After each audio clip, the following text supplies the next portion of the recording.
ఇక నెక్స్ట్ నేను పొలిటికల్ గా అడగాలనుకున్నాను. ఏమది అంటే ఏం లేదు సార్, రామారావు గారు మీకు పాలిటిక్స్ లో ఇది కదా, ఇప్పుడు ఎవరైనా మీకు అట్లా మంచిగా అనిపించిన వాళ్ళు ఉన్నారు? పుట్టరు, పుట్టబోరు, పుట్టలేదు.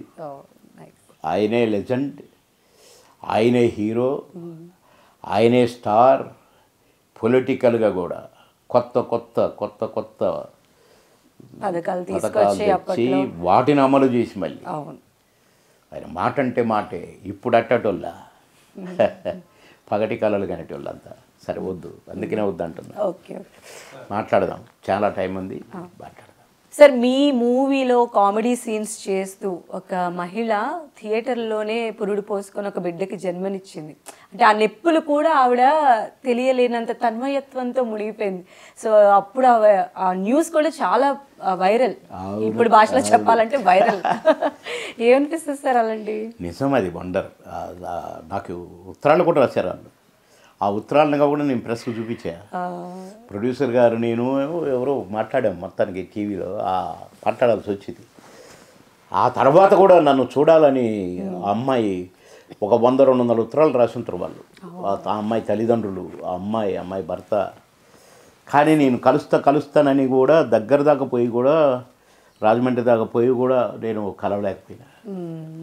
నా టైమింగ్స్ వాళ్ళ టైమింగ్స్ కుదరలే. పాపం వాళ్ళు వచ్చారట హోటల్ కాడికి, అట్లా ఏదో. అది మాత్రం నిజంగా సర్ప్రైజ్. ఆ సినిమా చూస్తూ నా అభిమానులు అంట, అమ్మాయి నా అభిమాని, నేను ఎట్టి పరిస్థితుల్లో వద్దని తల్లిదండ్రులు. లేదు, నేను బాబు మోహన్ గారు మామగారు చూడాల్సిందే, మీరందరూ చూసి వచ్చారు, నేను చూడాలి అని పట్టుబట్టి సినిమాకి వచ్చి కూర్చొని నవ్వుతూనే డెలివరీ అయిందట. ఆ డెలివరీ అయినాక కూడా అసలు హాస్పిటల్ తీసుకుపోయట్లేదట, తీసుకుపోయారట. అది ఏదో రాశారు ఉత్తరంలో. ఆ ఉత్తరం ప్రెస్ వాళ్ళు కూడా చదివైతే వండర్ అయిపోయారు. అట్లా ఎన్ని సంఘటనలు. నేను ట్రైన్లో ఎక్కాను, రాజమండ్రి వెళ్తున్నాను, గౌతమ్ ఎక్స్ప్రెస్ అది. ఆయన సూట్ వేసుకొని కూర్చున్నాడు అట్లా, వచ్చేటోళ్ళు ఇట్లా. అసలు ఎంత టీవీగా, ఆయన ఎవరో తెలియదు. నేను వచ్చి పక్కన కూర్చున్నాను ఆ సీట్. అని పెద్ద డిగ్నిఫైడ్గా, అమ్మ నాకు సీటు ఏడొచ్చింది నాయన, అటు ఎటని వచ్చినా బాగుండని నేను మనసులో అనుకుంటున్నా. ట్రైన్ కదిలింది, అదే కరెక్ట్గా అయ్యే రోజులు, మామగారు రోజులు. 100 days కూడా అయిపోయింది అప్పటికి. ఇక వేరే సినిమాలు హిట్లు అయితేనే ఉన్నాయి. ఏమండి బాబు మోహన్ గారు అన్నాడు. ఊరి అమ్మ, నేను వీడి తెలుగు కూడా రాదనుకున్నా, ఈయనేంటి బాబు మోహన్ గారు అంటాడు తెలుగు కూడా అని మనసులో అనుకోరు. సార్ ఎటు రాజమండ్రి షూటింగా, వెరీ గుడ్. ఏమిటోనయ్యా బాబు మోహన్, మా మనవడు స్కూల్ నుంచి వస్తూ అంత బువ్వు ఉంటేయ్యమ్మో కూరుంటేయ్యమ్మ అనుకుంటూ వస్తాడండి అంటే నేను కూడా నేను నవ్వినా ఆయన నవ్వాడు. సార్ మీరు ఏం చేస్తుంటారు సార్ అన్న. ఇటు నాకేంటంటే ఈ సూటు గీటు అసలు చూస్తే జెంటిల్మెన్ లాగా ఉన్నాడు. అసలు ఈయన ఎవరనేది నేను ఫస్ట్ అనుకున్నా, ఈ దేశముడు కాదేమో, ఎవరు తెలుగు ఆయన కాదేమో అనుకున్నాను. ఎందుకంటే తెలుగు ఆయన అయితే నన్ను రండి బాబు మోహన్ గారు అంటాడు కదా, ఇతను అనలేదు. కానీ ట్రైన్ కదిలిన తర్వాత కొత్త 2-3 కిలోమీటర్లు 5-6 కిలోమీటర్లు పోయిన తర్వాత బాబు మోహన్ గారు అని పలకరించాడు. ఏమో ఇంత బాగా తెలుగు మాట్లాడుతున్నాడు, అప్పటి నుంచి పలకరించలేదని నేను అనుకుంటున్నాను.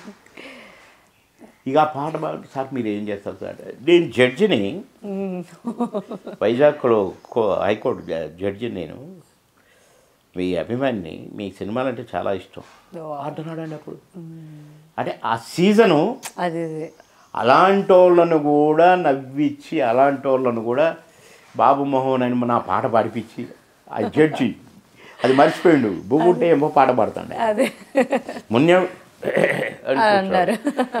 అట్లా ఎంతటి వాళ్ళనైనా చిన్నవాళ్ళని చేసింది, ఎంత చిన్న వాళ్ళనైనా పెద్దవాళ్ళని చేసింది ఆ సినిమా. ఆ సీజన్ సినిమా కాదు సార్. మీరు మీ కెరియర్లో మీతో పాటు చిరంజీవి గారు, నాగార్జున గారు, బాలకృష్ణ గారు అందరూ టాప్ యాక్టర్స్ అందరితో వర్క్ చేశారు కదా సార్, ఎలా ఉంటుంది సార్ అసోసియేషన్? ఇప్పుడు ఏమన్నా కాల్స్? మీకు ఎలా, మీకు స్టార్ అన్నారు అది కాదు, కానీ మేమంతా ఒక ఫ్యామిలీ మెంబర్స్ లాగా, ఒక టీం లాగా వర్క్ చేసినమే తప్ప. చిరంజీవి గారు కూడా నా ఫస్ట్ సినిమా చిరంజీవి గారితో స్టోర్పురం పోలీస్ స్టేషన్ అనుకుంటా, స్టోర్పురం దొంగలు, స్టోర్పురం పోలీస్ స్టేషన్, స్టోర్పురం పోలీస్ స్టేషనే. దాంట్లో అంకుశం తర్వాత వెంటనే అందులో క్యారెక్టర్ చిరంజీవి గారు. అప్పటికి చిరంజీవి గారు టాప్ రేంజ్లో ఉన్నారు. కానీ నేను నిప్పుల మీద నన్ను పెట్టి నిజం చెప్పు అని నన్ను అడుగుతాడనమాట. ఆ బంగారం ఏమైంది ఏంటని. నేను ఆ బంగారం పుట్టుకు సంబంధించిన సంథింగ్ క్యారెక్టరు నాకు తెలియదు అని నేను భయపడుతూ చెప్పాలి. నేను చెప్తుంటే ఆయన సంతోషపడిన ఎక్స్ప్రెషన్స్కి ఆ నిప్పుల కాడ ఇట్లాని ఏమైందా, ఓకే కదా ఓకే కదా, రే క్లాత్ ఇవ్వండి అని అది ఆప్యాయత. అట్లనే